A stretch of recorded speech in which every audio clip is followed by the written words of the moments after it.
Hello, this is Andrea Hendricks. Let's take a look at how we can apply quadratic functions to different situations. In this video, you're going to learn how to solve geometry applications, solve problems involving revenue, and solve problems dealing with given models. Our goals are going to be to find solutions of quadratic equations, and that might involve us using the quadratic formula or factoring or some other method to solve these equations.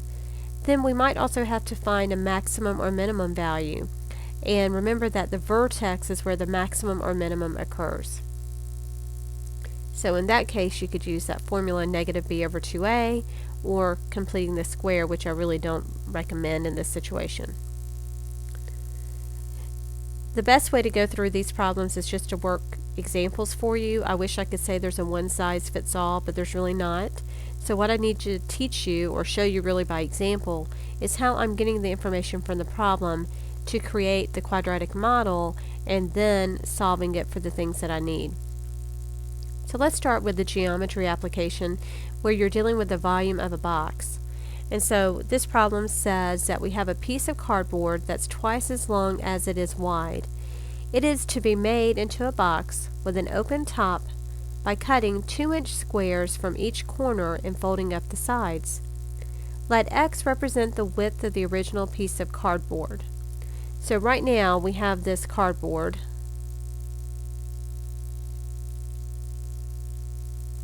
and we were told that x is representing the width. We know that it is twice as long as it is wide. So twice as long as x would be what quantity? Yes, 2x. So whenever it's said to represent the length of the original piece of cardboard in terms of x, that's what we have done there. That is 2x. Now it says, what would be the dimensions of the bottom rectangular base of the box? Now what you have to understand here, whenever we remove a 2-inch square from each corner, what we're actually creating is something that looks like this.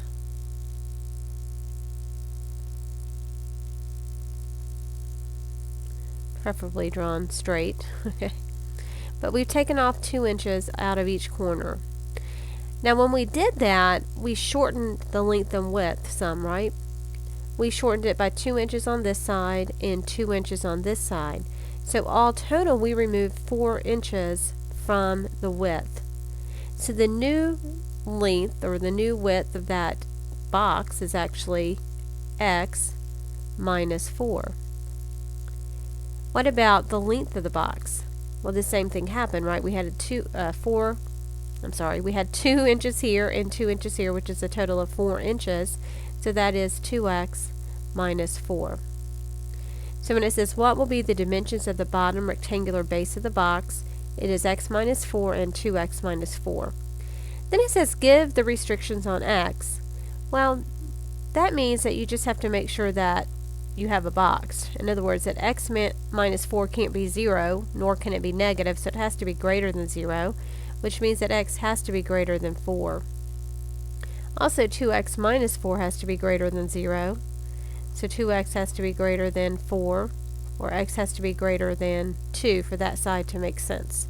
So between greater than 2 and greater than 4 covers everything. So our restriction is that x has to be greater than 4. Now part C says determine a function v that represents the volume of the box in terms of x. Well, you have to remember that volume is equal to length times width times height, right? We know what the width and length are. We need to figure out what the height is.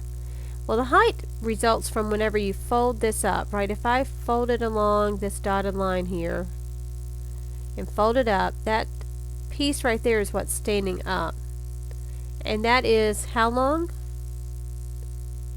Yeah, it's 2 inches. It's the length of the square that we cut out. So this is 2 inches. So our height is actually 2 inches. So the volume then is going to be x minus 4 times 2x minus 4 times the 2. Okay? So that's part C. Part D says, for what dimensions of the bottom of the box will the volume be 320 cubic inches? So to solve part D, I've got to set the volume equal to 320. Now in doing this by hand, I notice that a 2 is common, so if you want, you can divide everything through by 2 to get x minus 4 times 2x minus 4 is equal to 160. Now if you distribute, that would be 2x squared minus 8x, let me back up, minus 4x minus 8x plus 16, and that's equal to 160. Now there's actually another 2 in common, so if you wanted, you could divide everything through by 2 again, come up with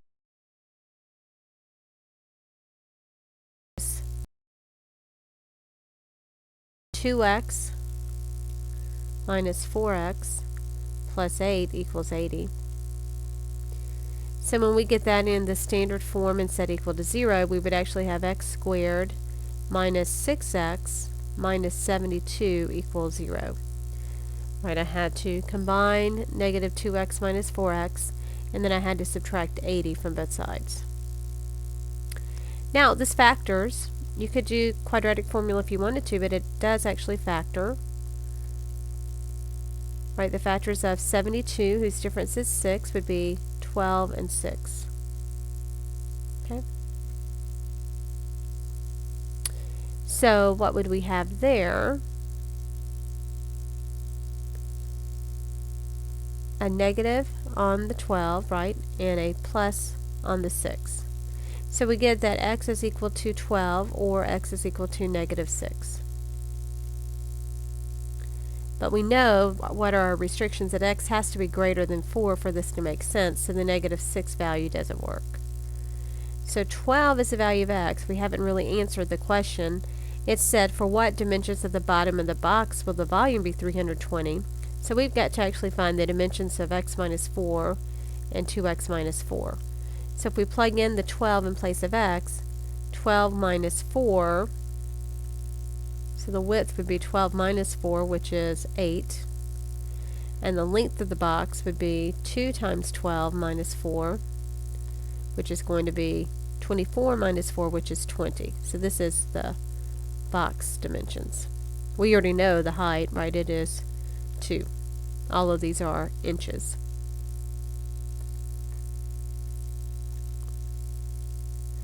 Now, part D, or E rather, says determine graphically to the nearest tenth of an inch the values of x if the box is to have a volume between 400 and 500 cubic inches.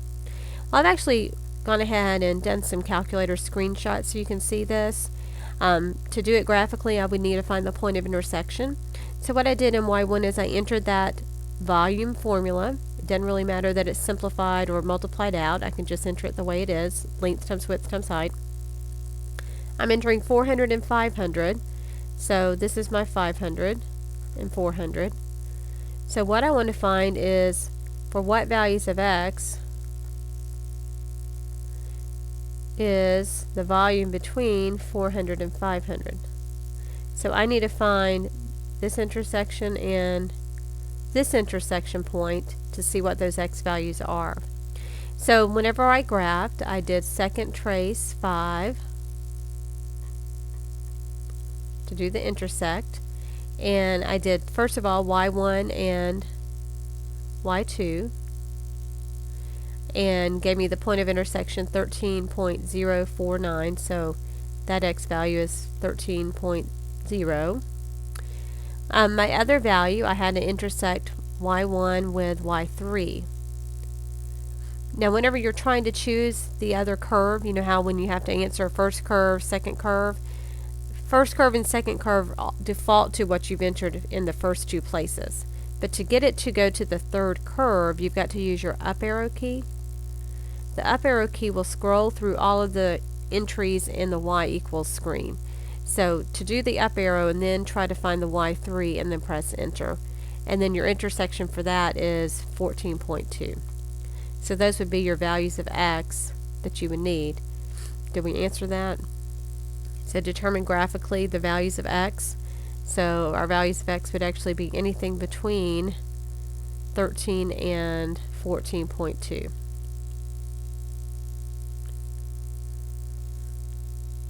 Okay, hopefully I haven't scared you off. Let's continue with another geometry problem. This one is dealing with the height of a dock. It says a boat with a rope attached at water level is being pulled into a dock. When the boat is 12 feet from the dock, the length of the rope is 3 feet more than twice the height of the dock above the water. Find the height of the dock. So notice that we have a right triangle here. And do you remember right triangles? The Pythagorean theorem, a squared plus b squared is equal to c squared.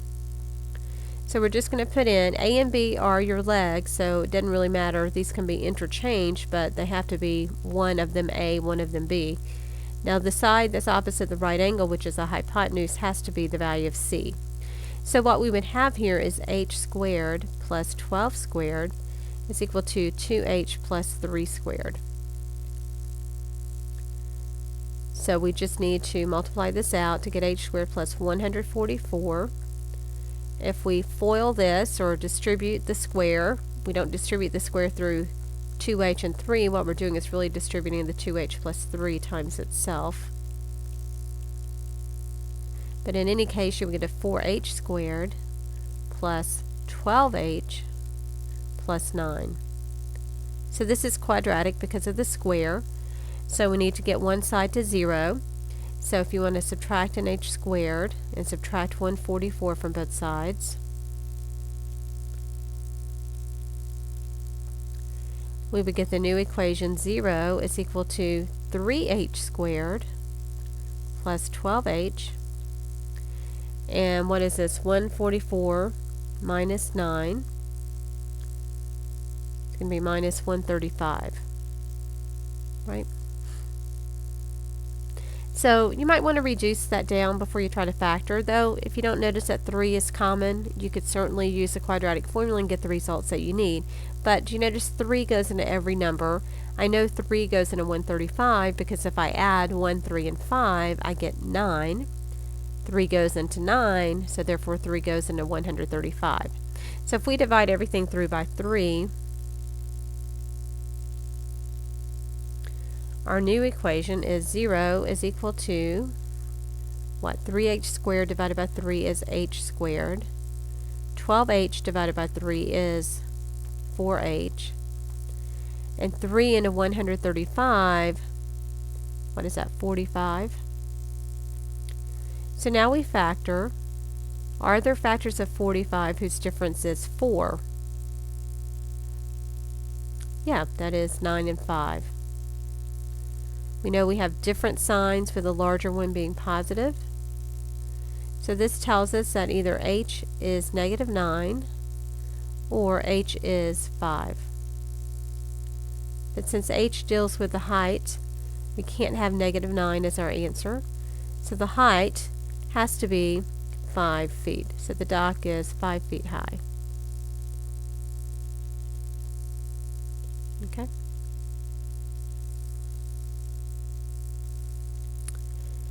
Another problem that's really interesting, this is a revenue application. It is the manager of an 80-unit apartment complex knows from experience that at a rent of $400 per month, all units will be rented. However, for each increase of $20 in rent, he can expect one unit to be vacated. Let X represent the number of $20 increases over $400. Okay, before we go through that, let's just make sure you understand. So this is, if we have the number of units rented, and the value of the rent. So we know that if he has 80 units rented, he was making $400 per unit. So his revenue from that was 80 times 40. I'm sorry, I can't talk today. 80 times 400, which would be $32,000, is how much he would make in rent money. But if he increased the price by $420 or to $420, he would rent one less unit. So he would only have 79 units rented. So then you could do 79 times 420 to figure out what his total revenue would be there. What happens if we raised it another $20? Then one less unit would be rented, so he would only have 78 units rented. And that process continues. So here, first it says to express in terms of X the number of apartments that will be rented if X increases of $20 are made. So if there was one increase of $20, there was one less unit, right? If there were two increases of $20, there were two less units rented. And so what we would need here, part A, our expression would be 80 minus X. Now part B says express the rent per apartment if X increases of $20 are made. So it starts at 400 and then it went up $20 once, right? Then if we increased it $20 twice, it would look like this. So if X is a number of $20 increases, the representation we would use is 400 plus 20X.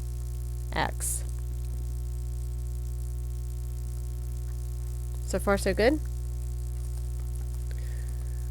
Okay, then part C says to determine the revenue function that will give the revenue generated as a function of the number of $20 increases. So for part C, revenue is the number times the price, right? So we would have 80 minus X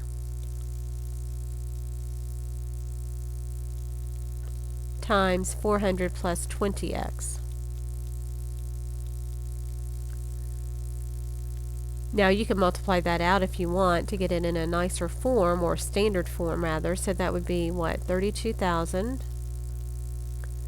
plus 80 times 20 would be 1600X minus 400X minus 20X squared. So we could rewrite this to be a minus 20X squared plus 1200X plus 32,000.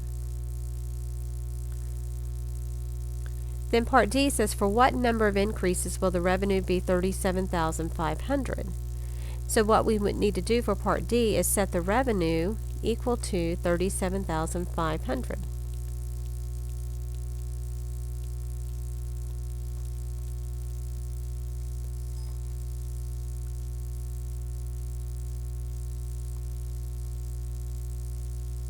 Well, this is a quadratic equation, so we can solve that equation by setting that to 0 and factoring. So we would have, what, negative 20x squared plus 1200x. If we subtract 37,500, we would get minus 5,500, and that would be equal to 0. Now to solve that, we could certainly plug into the quadratic formula. We could also divide everything through by a common factor of a negative 20. Is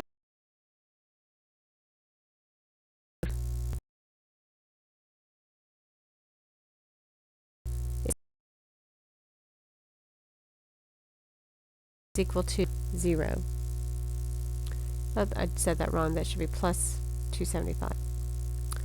So now we need to find what factors of 275 have a sum of 60. And you can play around with the factorization, but you would get 5 and 55. Both signs need to be the same, and they are both negative. So this tells us that x should be 5 or 55. So what would that mean? For what number of increases will the revenue be? 37,500. So 5 increases of $20 or 55 increases of $20. Then part E says what rent should be charged in order to achieve the maximum revenue. So for that problem, we're going back to looking at that revenue function, which was at negative 20x squared plus 1200x plus 32,000. And we need to try to figure out, how can I maximize that? Well, the maximum occurs at where? Yeah, notice that this is a parabola that's opening down, so the maximum is going to occur at that vertex point. So to find the x value of the vertex, we've got to do negative b over 2a. And so in this case, we would have the opposite of 1200 over 2 times negative 20, right? So that's negative 1200 over negative 40. And if we divide that out, we would get 30. So 30 would be the number of increases that I should have here. Now, if I actually plug that in to figure out what the revenue actually is, so if x is equal to 30, what is the revenue? R of 30 would be negative 20 times 30 squared plus 1200 times 30 plus 32,000. That's one way to do it. Another way to do it is to plug in the 30 in here to see how much you're charging per unit, and then just multiply the 50 times the 30. In other words, 80 minus 30, you would only rent 50 units. 400 plus 20 times 30 would be 400 plus 600, which is $100. No, it's not 100, $1,000. So 50 times the 1,000 would be $50,000. So the revenue is actually 50,000. Everybody follow that, what I was saying? So where does the maximum occur? It occurs when x is 30. When x is 30, we've rented 80 minus 30 units, or 50 units. And how much was each unit? The cost per unit was 400 plus 20 times 30, which is 400 plus 600, or $1,000. So this is where the maximum revenue occurs, at 50 times 1,000, or $50,000. Now graphically we can see that I have input my function for revenue, and I've input the two types of things we were trying to look for in this problem. The first part was, when does that equal 37,500? And you can see from my scale that we have here, it's coming by tens, but that was at 5 and at 55 is when it was equal to 37,500. The other part is, when does it achieve its maximum, and that is at the vertex point, and that's when x is 30. And you can kind of see that in the column here, right? Y is my revenue function. When is it maximum? 50,000 is a maximum value, and that's at 30. Last problem to work here, and this is when you have a given model.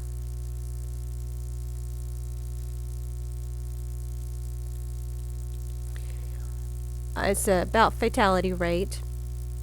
It says, as a function of age group X, the fatality rate per 100,000 population for males killed in automobile accidents can be approximated by this function, where x equals 0 represents ages 21 through 24, x equals 1 is 25 through 34, x equals 2 is 35 through 44, and so on. Find the age group at which the accident rate is a minimum, and find the minimum rate. So notice this is a quadratic. It is a parabola that opens up. Okay. So it's high, then it comes down, and then it gets high again, right? As we age, more accidents will occur. So when is it minimum? So to find the value that makes it minimum, I have to find the vertex. So I have to find the value of negative b over 2a. So I'd have to do the opposite of negative 12 over 2 times a, which is 1.8. So x in this case would be 12 over 3.6, right? So what is that? 12 over 3.6. Let me do my calculator. I'm sorry, I should have had this up so I can figure that out real quickly.